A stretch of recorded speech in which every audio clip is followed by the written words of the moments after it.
Bonsoir à tous, bienvenue à ce flash d'information. Pour soutenir l'action nationale de lutte contre le coronavirus en Côte d'Ivoire, le Sénat a fait don d'un chèque d'une valeur de 15 millions de francs CFA au ministre de la Santé et de l'Hygiène publique. Le Sénat entend ainsi contribuer à la lutte contre le virus dans notre pays.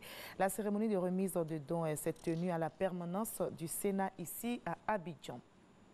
Et notez bien ces numéros, le 143, le 101 ou encore le 125. Ce sont les lignes vertes mises à la disposition des populations pour toute urgence liée à la maladie à coronavirus, au Covid-19. Le centre d'appel enregistre plus de 1000 appels traités par jour. Alors, comment les appels des populations sont-ils traités? Quelles sont les préoccupations de celles-ci? Ou encore, quelles difficultés rencontre le centre d'appel dans l'exercice de sa mission d'écoute et d'information? Élément de réponse avec Salima Toudia. Je suis tombé malade dans ce temps-ci, dans ce temps d'épidémie. Pourquoi ne pas essayer de faire le test parce qu'on ne sait jamais? Est-ce que vous avez été en voyage ces derniers temps? Non, je peux faire le voyage. Informer, orienter les populations, détecter les cas suspects et les référer aux structures sanitaires, les téléopérateurs des lignes vertes sont en ligne de front face au Covid-19. Ce sont environ 8000 appels qui sont traités en semaine, soit plus de 1000 appels traités par jour. Des chiffres en évolution depuis l'annonce du premier cas. Les équipes, elles, se relaient toutes les 6 heures pour assurer le service d'écoute.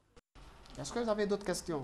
Le protocole mis en place au niveau du ministère de la Santé, une personne qui présente les signes doit se rendre à l'hôpital. Pour une personne qui présente une détresse respiratoire, telle que cette personne ne peut pas se déplacer, nous avons dans un premier cas une cellule de crise au niveau de l'INHP, l'Institut national d'hygiène publique, et nous avons une équipe d'intervention rapide. Nous contactons les deux et nous contactons aussi l'équipe, surtout l'équipe d'intervention rapide. Nous lui donnons les coordonnées du malade pour qu'il puisse aller voir le malade.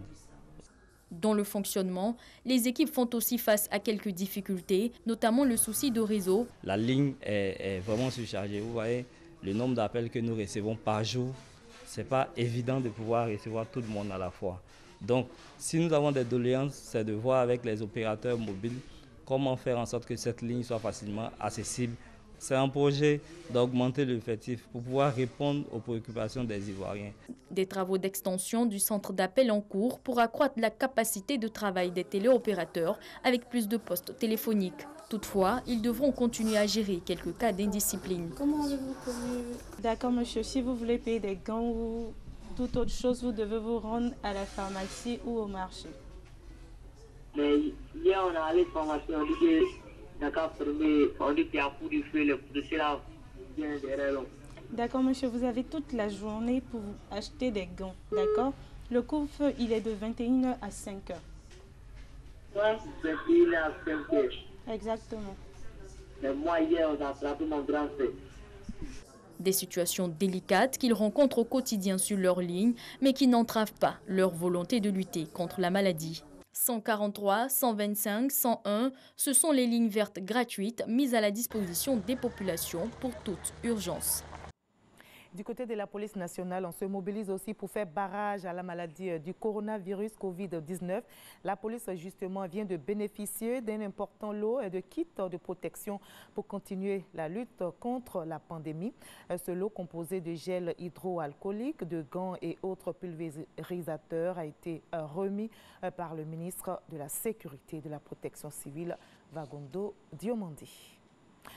Dans le monde, le nombre de personnes contaminées du Covid-19 dépasse la barre de 600 000 cas. On compte à ce jour 28 823 morts dans le monde, alors que l'épidémie de coronavirus s'étend et que le nombre de personnes contaminées augmente. L'OMS demande au pays d'attaquer et de tester les cas suspects. Elle prévient qu'une pénurie de protection pour les soignants est à venir.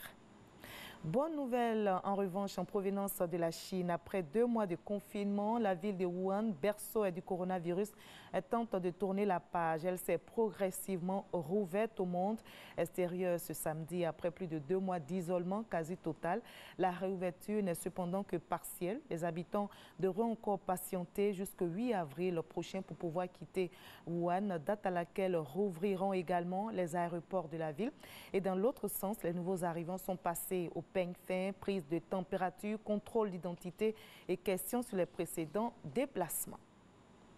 Nous sommes samedi, nous aurons notre rendez-vous culturel. On évoquera les séquelles du Covid-19 dans le monde de la musique.